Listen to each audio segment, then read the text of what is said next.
이 시간 우리에게 주시는 하나님의 말씀 보겠습니다. 사도행전 2장 1절에서 4절의 말씀입니다. 오순절 날이 이미 이름에 그들이 다 같이 한 곳에 모였더니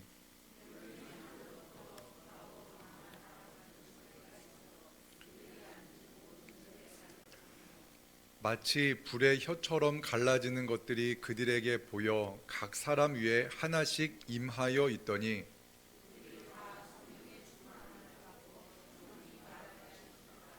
다른 언어들로 말하기를 시작하니라. 아멘. 할렐루야. 우리가 지난 시간에 그리스도의 죽음에 대해서 살펴보았습니다. 그리스도께서 죽으신 그 죽음의 두 가지 의미를 살펴보았는데, 첫 번째 의미는 예수 그리스도께서 죽으신 그 이유는 본이 되어 주심의 죽으심이다라고 말씀을 나누었습니다. 예수님은 십자가에 달려 죽으실 죄가 하나도 없으셨습니다. 또한 천군 천사를 통해서 예수님께 채찍질을 하는 로마 병정들, 또한 십자가에 못 박으려는 그 모든 사람들을 다 물리치실 수 있었지만, 예수님은 하나님의 어린 양으로 그 십자가를 짊어지셨습니다. 고난당하신 예수님, 우리 본이 되신 예수 그리스도, 그분처럼 우리도 예수님을 믿을 때 고난이 있음을 기억하자라고 말씀을 나누었죠. 그렇기 때문에 우리의 인생 가운데 고난이 있을 수 있습니다. 예수님 믿는다는 것 때문에 가족들에게, 또한 친지들에게, 심지어는 배우자에게 또한 그런 여러 가지 당하지 않아도 될 어려움을 겪을 수가 있으나, 예수님을 믿는 것 때문에 고난 당할 때 우리 주님 고난 당하셨으니 나도 고난 당하는 것이 맞다라고 생각하면서 고난을 이기자. 예수님도 고난 당하셨다라는 것들로 함께 말씀을 나누었습니다. 두 번째, 십자가의 죽으심의 의미는 우리를 죄에서 구원하기 위함이었습니다. 창세기에는 아벨의 제사로부터, 또한 노아, 아브라함, 이삭, 야곱, 그리고 모세에 이르기까지 사람들은 희생의 제물로 하나님께 제사를 드렸습니다. 희생 제물을 드리는 것은 하나님께 나아가기 위함이었습니다. 자신의 죄의 문제를 해결하고 하나님께 나아가기 위해서 희생 제물을 드렸습니다. 이와 같이 우리도 하나님께 나아가기 위해서는 희생 제물이 필요했습니다. 하지만 그 구약의 희생 제물은 영원하지 않았습니다. 일회적이었습니다. 그래서 이 땅에 오신 하나님, 예수 그리스도께서 자신의 몸을 하나님의 희생 제물로, 희생의 어린 양으로 자신을 십자가에 달려 죽으심으로 우리의 모든 죄를 용서하셨다, 죄를 다 사해 주셨다는 것을 지난 시간에 함께 나누었습니다. 그래서 우리가 예수 그리스도의 십자가를 우리가 본으로서, 또한 우리의 죄를 씻어주신 그 십자가에 죽으신 예수 그리스도를 내 인생의 주인으로 고백할 때 어떠한 문제가 해결되어집니까? 우리가 하나님과 죄로 인해 분리되어졌던 그 죄의 문제가 완전히 해결이 되어집니다. 그리고 예수 그리스도를 나의 인생의 주인으로 고백할 때 이제 우리는 하나님을 우리의 아버지로 고백할 수가 있는 겁니다. 우리가 예수님을 나의 인생의 주인으로 고백함으로 말미암아 하나님과 나와의 죄의 문제가 해결되어졌습니다. 구원의 문제가 해결되어졌습니다. 그런데 문제가 있습니다. 여전히 우리는 도덕적으로나 여러 가지 우리 개인의 문제를 보면은 넘어집니다. 여전히 죄에 흔들립니다. 그렇죠. 여러분, 예수님의 십자가의 구원을 믿어서 정말 너무나 기쁘고 감격스러운데 또 넘어지죠. 여러분 어떠세요? 저는 넘어지던데요. 넘어집니다. 죄의 문제에 넘어지고 교만해지고 또 하나님을 잊어버린 채 살아갈 때가 많이 있습니다. 이 문제를 우리가 이제 함께 같이 다루어 보려고 합니다. 예수님의 십자가의 죽으심, 또한 예수님의 구원하심은 과연 무엇인가? 그리스도의 구원하심은 어떻게 일어나는가? 우리가 함께 같이 살펴보겠습니다. 예수님을 믿지만, 십자가의 구원하심을 믿지만 여전히 죄의 문제 아래에 있는 사람들을 봅니다. 예수님을 믿으나 여전히 교만하고 여전히 이기적이고 여전히 거칠고 여전히 좀 죄악 가운데 거하는 사람들을 우리는 많이 봅니다. 죄인의 모습으로 살아갑니다. 과연 무엇이 문제입니까? 저 사람은 글렀어, 교회 다녀도 글렀어라는 생각이 들지도 모릅니다. 그런데 우리가 알아야 될 것이 있습니다. 성경은 아무리 가능성이 없는 사람이라 할지라도 예수 그리스도를 믿으면 새로운 피조물로 변화된다는 것을 선포하고 있다는 겁니다. 여러분이 나는 가능성이 없어, 내 자녀들은 내가 아는 저 사람은 가능성이 없어라고 단정지어 생각할지 모르지만 우리 주님은 그렇게 말씀하지 않습니다. 성경은 그렇게 말하지 않습니다. 변화될 수 있다, 새로운 창조가 이루어진다라고 선포하고 있습니다. 문제는 이것입니다. 배나무에는 무슨 열매가 맺힐까요? 배나무가 맺힙니다. 사과나무에는요? 어떻게 하였습니까? 성경에서 이렇게 말을 합니다. 죄인은 죄의 열매를 맺는 거예요. 사과나무가 사과 열매를 맺는 것처럼 배나무가 배 열매를 맺히는 것처럼 그 본성에 맞는 열매를 맺힌다라고 말씀하시면서 본성의 중요성에 대해서 예수님께서 이렇게 말씀하셨습니다. 마태복음 7장 17절에서 18절의 말씀입니다. 함께 같이 보겠습니다. 이와 같이 좋은 나무마다 아름다운 열매를 맺고 못된 나무가 나쁜 열매를 맺나니 좋은 나무가 나쁜 열매를 맺을 수 없고 못된 나무가 아름다운 열매를 맺을 수 없느니라. 아멘. 본성적인 문제라는 겁니다. 우리가 본성적으로 악하기 때문에 악한 열매를 맺는데 이 나무 자체가 바뀔 수 있다는 겁니다.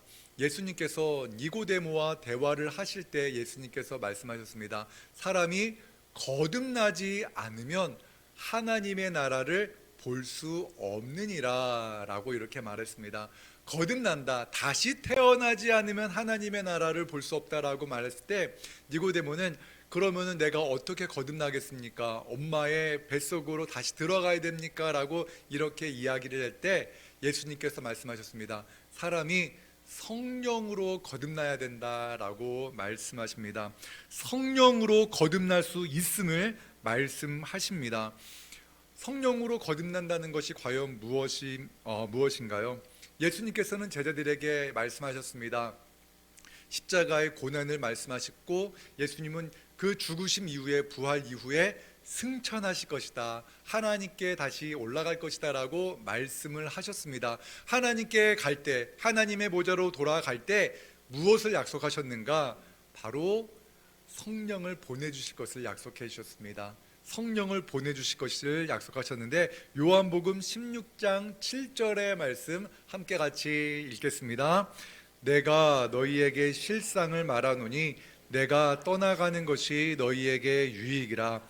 내가 떠나가지 아니하면 보혜사가 너희에게로 오시지 아니할 것이요 가면 내가 그를 너희에게로 보내리니. 아멘. 예수님께서 승천하시면 성령님을, 보혜사 성령님을 보내실 것이다 라고 말씀하시면서 오히려 내가 가는 것이 너희에게 유익이다 라고 말씀하셨습니다. 여러분, 예수님과 함께 제자들이 3년 동안 말씀을 들었습니다. 말씀을 듣고 예수님의 그 교훈에 감동을 받고 예수님 대단하신 분이다, 예수님의 기적을 다 목격했습니다. 그런데 제자들이 바뀌었나요? 놀랍게도 안 바뀌었어요. 베드로는 여전히 불같은 성격을 가지고 막 이렇게 수제자라는 그러한 타이틀에 맞춰서 막 앞으로 나서서 여러 가지 일을 했으나 그가 십자가의 고난을 당하시는 예수님 앞에서는 나는 예수님을 모릅니다 라고 3번이나 부인하는 그러한 겁쟁이로 변질된 것을 우리는 봅니다. 그리고 예수님의 제자 야고보와 요한은 불같은 성격을 가지고 있었던 사람입니다. 언젠가 예수님께서 이제 사마리아 땅을 거쳐서 유대로 가려고 하는데 사마리아 사람들이 예수님과 예수님의 제자 일행을 막았습니다. 그러자 야고보와 요한이 이런 말을 합니다. 주님, 하늘에서 불을 내려서 저 사람들 다 태워버릴까요? 이렇게 하나님께 기도할까요? 이렇게 말을 하기도 했습니다. 그 정도로 불같은 성격의 그 성격을 가지고 있었던 사람이었습니다. 하나도 변화가 없었습니다. 그런데 그들에게 놀라운 변화가 일어나는 사건이 있었습니다. 그것은 바로 예수님께서 약속하신 성령께서 임하자 그들의 인생에 놀라운 변화가 일어났습니다. 베드로는 죽음을 두려워하지 않았습니다. 사도 요한은요, 그렇게 불같은 성격, 굉장히 불같이 분노하고 그러한 성질 급한 그 사람이 사랑의 사도가 되었습니다. 예수님은 사랑이었다라고 말씀하면서 그렇게 참고 참는 사랑의 사도로 변화되었습니다. 그 성령의 강림 사건, 그 성령 강림 사건으로 인하여서 제자 공동체가 완전히 변화되어지는 사건이 벌어집니다. 우리 함께 사도행전 2장 3절과 4절의 말씀 같이 읽겠습니다. 시작. 마치 불의 혀처럼 갈라지는 것들이 그들에게 보여 각 사람 위에 하나씩 임하여 있더니 그들이 다 성령의 충만함을 받고 말하게 하심을 따라 다른 언어들로 말하기를 시작하니라. 아멘. 성령께서 우리에게 임할 때 새로운 사람이 창조되어지는 줄로 믿습니다. 성령이 우리에게 임하시면, 그런데 중요한 것이 이거예요. 자연적으로 확 바뀌는 것이 아니라는 겁니다. 우리 안에서 역사하시는 성령을 통하여서 새 사람이 창조되어지는데, 성령이 우리에게 임하시면 어떠한 일이 벌어지는지 압니까? 갈등이 시작되어집니다. 갈등이라는 것은 무엇이었냐면요, 과거 예수님을 믿기 전, 성령이 임하기 전에는 우리가 죄의 노예가 되어도 그냥 내가 하던 대로 그냥 살아갑니다. 죄악 가운데 그냥 살아가는 겁니다. 죄책감 없습니다. 그런데 성령께서 우리에게 임하시면 과거에는 그냥 그렇게 살던, 그렇게 행하던 죄악이 성령과 부대끼는 겁니다. 갈등이 시작되어지는 것입니다. 과거에 우리가 육신의 생각대로 살았었던 우리의 육신의 그 본성이 성령의 본성과 성령과 부딪히면서 갈등이 일어나는 겁니다. 육신의 생각은 성령의 생각과 갈등을 일으킵니다. 그래서 우리는 이제 마음이 불편해지는 거예요. 예수 믿으면요, 마음이 불편해져요. 한동안. 그치요? 여러분 불편했죠? 지금도 불편하신 분이 많을 겁니다. 그때마다 우리가 어떻게 해야 되는가? 예수 그리스도의 십자가에 우리의 육신의 정욕을 못 박을 때 성령께서 살아나는 줄로 믿습니다. 우리 안에서 예수 그리스도의 새 창조가 일어나는 줄로 믿습니다. 성령의 열매가 무엇인가? 성령의 열매가 갈라디아서 5장 22절 23절에 나와 있는데, 우리 함께 같이 성령의 열매를 한번 읽어보겠습니다. 시작. 오직 성령의 열매는 사랑과 희락과 화평과 오래 참음과 자비와 양선과 충성과 온유와 절제니 이 같은 것을 금지할 법이 없느니라. 아멘. 이러한 열매를 여러분 맺으시기를 주님의 이름으로 축원합니다. 근데 여러분, 이 열매 인간적인 능력으로 맺을 수 없습니다. 이 열매는요, 자연적인, 우리가 성령께 굴복할 때, 성령 하나님이 우리 안에서 역사할 때 자연적으로 맺혀지는 열매입니다. 정욕과 탐심을 십자가에 못 박을 때 이러한 성령의 열매가 맺힙니다. 우리가 육신을 십자가에 못 박을 때만 이러한 일이 일어나는 것입니다. 우리가 그리스도를 바라볼 때 성령께서 우리를 변화시켜 나아가는 겁니다. 그런데 여러분, 이게 여러분 쉽지 않아요. 누군가가 여러분들에게 예수님처럼 살아가십시오라고 말을 하면 그것이 쉽나요? 어렵죠. 불가능합니다. 그런데 이러한 상황들에 대해서 성령의 열매를 맺히지 못한 채 살아가며 날마다 씨름하는 우리의 모습을 가지고 윌리엄 템플이라는 사람이 이렇게 예를 들어서 이야기를 했습니다. 나에게 햄릿이나 리어왕 같은 희곡을 주면서 그와 같은 작품을 쓰라고 말을 하면은 나는 절대로 쓸 수 없습니다. 그것은 세익스피어와 같은 위대한 희극가, 그러한 사람들만이 쓸 수 있는 일이기 때문입니다. 마찬가지로 나에게 예수님의 본을 보여주면서 예수님처럼 살라라고 말하면 나는 절대로 그렇게 살 수가 없습니다. 그렇게 살라고 아무리 강요해도 나는 그렇게 살 수가 없습니다. 그렇게 말하면서 이렇게 예를 듭니다. 그러나 세익스피어, 여러분 세익스피어 알죠? 아주 유명한 극작가입니다. 세익스피어의 그 재능이 내 안으로 들어온다면 나는 그러한 햄릿이나 리어 왕과 같은 그러한 위대한 작품을 쓸 수가 있습니다. 마찬가지로 예수님의 영이 내 안에 거하시면 나도 예수님처럼 살 수가 있을 것입니다 라고 이렇게 고백했는데 맞는 말 같아요. 그렇죠? 예수님의 영이 우리 안에 거하시면 우리도 성령의 열매를 맺을 수 있는 줄로 믿습니다. 이것이 바로 그리스도인답게 살아가는 공개된 비밀입니다. 예수님의 영이 우리 안에 거하여야지만 우리는 예수님처럼 살아갈 수가 있는 것입니다. 그러기 위해서 우리는 예수님을 나의 주인으로 고백해야 됩니다. 예수 그리스도의 십자가의 죽음을 통하여서 우리와 하나님 사이를 막고 있던 그 죄의 문제가 해결되어졌고 성령께서 우리 안에 거하실 때 우리는 예수님처럼 살아가는 것이 큰 기쁨이 되는 줄로 믿습니다. 그래서요, 성령 충만한 사람은요, 그렇게 살아가는 것이 오히려 더 편하더라고요. 그래서 오히려 죄를 짓는 것이 불편해요. 교회 바깥에 있는 사람은 왠지 선하게 살면 불편한데 교회 다니는 사람들은 악하게 살면 불편하죠. 그래서 맨날 손해당하는 것 같아요. 그렇죠? 그런데 예수 그리스도를 믿고 예수님을 본받으며 살아갈 때 그것이 우리의 습관이 되고 우리 삶의 방식이 될 때 그러한 삶을 통해서 세상이 변화되어진 줄로 믿습니다. 우리 진지동 교회가 하나님이 찾으시는 교회, 또한 하나님을 기뻐하는 교회가 되는 것은 이 성령, 우리 주 예수 그리스도의 영이 우리 안에 충만할 때만 가능한 줄로 믿습니다. 우리의 연약함을 성령께서 도우신다는 맥락과 더불어서요, 이제 우리가 하나 마지막으로 살펴보아야 될 그 죄의 문제가 있습니다. 그것은 바로 나와 나의 문제가 아니라 나와 다른 사람들과의 관계입니다.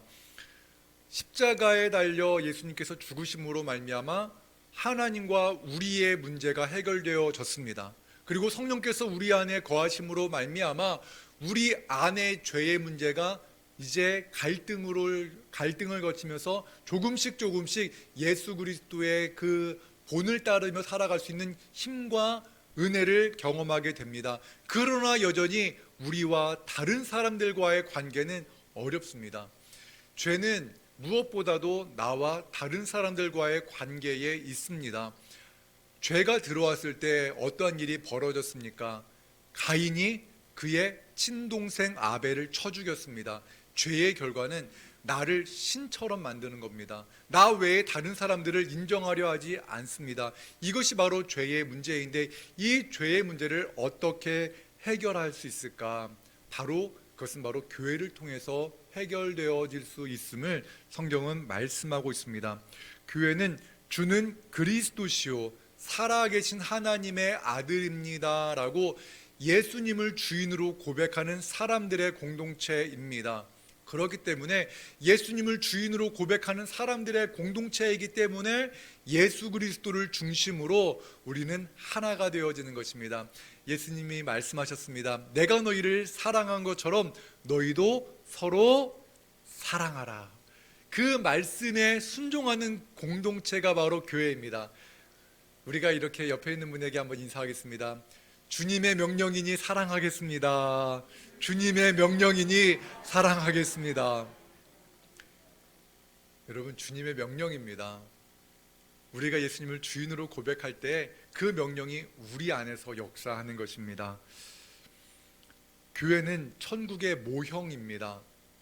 천국의 모형이라는 것은요, 천국에서 이런 기쁨이 있을 거야 라는 것을 이 땅에서 맛볼 수 있는 곳, 그곳이 바로 교회입니다. 우리 진지동 교회는 천국의 기쁨을 미리 맛보는 그러한 아름다운 공동체인 줄로 믿습니다. 물론 조금 부족하지만요, 완전하진 않습니다. 우리가 여전히 죄인이기 때문에, 죄 가운데 있기 때문에, 용서받은 죄인이고 불완전한 그러한 사람이기 때문에 때때로는 우리 안에 갈등이 존재할 수가 있습니다. 그러나 초대교회 신학자들은요, 교회를 어떻게 표현했는가? 어머니라는 표현으로 교회를 설명했습니다. 어머니가 자녀를 품고 사랑하는 것처럼, 어머니가 자녀를 출생하는 것처럼, 아이를 낳는 것처럼 교회를 통하여서 성도들이 잉태되어지는 것, 성도들이 양육되어지는 것, 그래서 교회를 어머니의 모습으로 비유하면서 설명을 했는데 참 아름다운 표현 같습니다. 그렇죠. 교회를 통해서 상처받고 고통당하던 성도들이 주일에 교회에 오면 위로받는 거예요. 너무나 힘들었는데 이 교회를 통해서 하나님의 따뜻한 사랑을 경험하고 하나님의 살아 역사하심을 경험하면서 새 힘을 얻는 것, 이것이 바로 교회의 역할입니다. 그래서요, 우리 진지동 교회는 일주일 동안 힘들게라기보단 열심히 살던 성도들이 주일 와가지고 기쁨과 감사로 충전되어져서, 우리 고향 갔다가 엄마 만나고 오면은, 물론 어머니가 많이 돌아가신 분들이 많이 계시지만 엄마를 만나고 나면 야 좋다, 엄마가 해준 밥 먹고 힘내서 다시 살아가는 것처럼 그러한 기쁨이 충만한 교회가 되기를 주님의 이름으로 축원합니다. 교회는 예수 그리스도의 몸입니다. 그리스도의 몸인 교회, 에베소서 1장 23절의 말씀 우리 같이 읽겠습니다. 시작. 교회는 그 몸이니 만물 안에서 만물을 충만하게 하시는 이의 충만함이니라. 아멘. 약속하신 성령이 성도들에게 임했을 때 성도들은 서로 사랑하기 시작했습니다. 자신의 재물을, 자신의 소유를 자신의 것으로 생각하지 아니하고 어렵고 가난한 사람들에게 아낌없이 나누어 주었습니다. 예수님께서 기도를 가르쳐 주셨을 때 처음 시작이 어떻게 됩니까? 하늘에 계신 우리 아버지입니다. 나의 아버지가 아니라 우리 아버지입니다. 복수형입니다. 하나님이 우리 아버지입니다. 그러니까 하나님이 우리 아버지니까 내 옆에 있는 형제는 내 형제입니다. 내 옆에 있는 자매는 아버지 하나님 안에서 우리는 한 형제가 되는 것입니다. 이 하늘에 계신 우리 아버지여라는 이 짧은 구절 하나만 깊이 묵상해도 교회 공동체는 변화되어질 줄로 믿습니다. 교회는 완전한 공동체가 아닙니다. 하지만 우리가 기억해야 될 것은 이것입니다. 교회는 이 세상에서 그리스도의 사랑을 경험할 수 있는 유일한 공동체입니다. 그것을 우리는 마음에 깊이 새겨야 돼요. 이 세상에서 그리스도의 사랑을 경험할 수 있는 유일한 공동체가 어디다? 교회다. 이런 믿음을 가지고 우리가 우리 교회를 더 아름답게, 더 사랑스러운 공동체, 예수님이 주인이 되신 교회 공동체로 만들어 가야 되는 겁니다. 그래서 우리의 말 한마디가 또한 성도들을 살리고, 우리의 따뜻한 섬김 하나가 교회를 예수 그리스도의 공동체로 만들어가는 줄로 믿습니다. 그러기 위해서 해야 될 것이 무엇입니까? 우리 한 사람 한 사람이 예수 그리스도의 사랑으로 충만해지는 겁니다. 저는 이것이 교회를 살리는 길이라고 믿습니다. 교회를 통해서 하나님은 나와 다른 사람들과의 관계를 회복시켜 줍니다. 그래서 건강한 성도는 교회에 나와서 예배하고 성도의 교제를 이루어야 합니다. 지금 현재 구역 예배가 잘 이루어지지 않고 있는데요. 이제 제가 대신방이 끝나고 나면은 구역 모임을 다시금 활성화시킬 수 있도록 함께 같이 우리 구역장님들과 함께 같이 기도하면서 준비하도록 하겠습니다. 구역 모임을 통해서, 구역 모임이 거창하게 무언가를 하는 것이 아니라 예수님의 사랑의 교제로 같이 우리 식사를 나누고 커피를 한잔 나누면서 따뜻한 말 한마디 건네는 그러한 공동체, 주일 말씀을 통해서 받은 은혜를 나누면서 서로를 격려하는 공동체, 함께 같이 기도해주고 따뜻하게 위로해주고 한번 안아주고 격려해주는 공동체, 그것이 바로 교회 공동체이고 그것이 바로 구역 모임이 아니겠습니까? 너무 거창하게 생각하지 마십시오.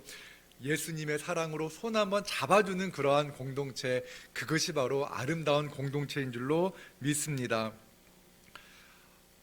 여러분, 우리가 이러한 은혜를 우리가 경험하기를 원합니다. 성령을 통해 우리는 새로운 피조물로 변화되어져 갑니다. 예수 그리스도를 나의 주인으로 고백함으로 우리는 성령의 임재를 경험합니다. 그리고 육신의 정욕을 십자가에 못 박음으로 말미암아 성령께서 우리 안에서 이루어 가시는 새 창조의 역사를 경험하기를 바랍니다. 우리는 성령의 전입니다. 우리가 이 사순절 기간을 보내고 있는데 성령의 전인 우리가 주님의 말씀으로 말미암아 또한 주님의 살아 역사하시는 은혜로 말미암아 놀라운 변화가 일어나는 은혜가 있는 그러한 한 주가 되기를 원합니다. 더 나아가 우리가 매 주일마다 살아 역사하신 하나님이 우리의 아버지라는 것, 하나님의 은혜가 충만한 교회가 됨으로 말미암아 주일이 더 기대되어지는 것, 주일에 만나는 성도들이 더 사랑스러워지는 그러한 은혜가 있는 그러한 진지동 교회가 되기를 주님의 이름으로 축원합니다. 우리 이 시간 함께 같이 기도하겠습니다. 함께 같이 기도할 때에 하나님 아버지, 우리가 성령의 충만함으로 말미암아 새 창조를 경험하게 하여 주시옵소서. 우리는 여전히 죄인이기 때문에 성령께서 우리 안에 거하시나 죄악의 문제로 여전히 갈등할 때가 많습니다. 주님, 나의 육신의 정욕을 십자가에 못 박고 주님의 말씀대로 살아가는 것이 큰 기쁨이 되게 하여 주시옵소서. 주님의 영을 우리에게 부어주셔서 성령 충만한 삶을 살아가게 하여 주시옵소서. 우리 진지동 교회가 그러한 성령이 충만한 교회가 되어져서 또 믿지 않는 성도들이, 믿지 않는 사람들이 교회에 왔을 때 무언가 다르구나, 하나님을 믿는 기쁨이 바로 이러한 기쁨이구나라는 것들을 경험할 수 있는 그러한 하나님이 찾으시는 예배하는 교회가 되게 하여 주시옵소서. 이 시간 같이 기도하며 나아가겠습니다. 사랑과 은혜 하나님 감사합니다. 성령의 충만한 은혜가 우리 안에 임재하셔서 우리의 삶이 변화되어지기를 간절히 구합니다. 하나님, 우리는 여전히 갈등하는 존재입니다. 여전히 죄악에 넘어질 때가 많습니다. 주님, 불쌍히 여겨주시고 성령의 충만한 은혜 안에서 우리가 육신의 정욕을 십자가에 못 박음으로 말미암아 사도 바울과 같이 내가 이제 사는 것은 나를 위하여 십자가에 죽으신 하나님의 아들을 믿는 그 믿음 안에서 사는 것이다 라고 고백하게 하여 주시옵소서. 우리 진지동 교회가 성령의 충만한 은혜로 말미암아 하나님의 살아 역사하심이 경험되어지는 교회가 되게 하여 주시옵소서. 그리하여서 예수님을 알지 못하는 사람이 함께 예배하고 함께 식사하면서 예수 믿는 것이 이런 기쁨이 있구나라는 것들을 경험할 수 있게 하여 주시옵소서.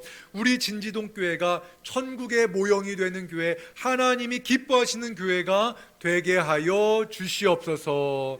예수님의 이름으로 기도합니다. 아멘.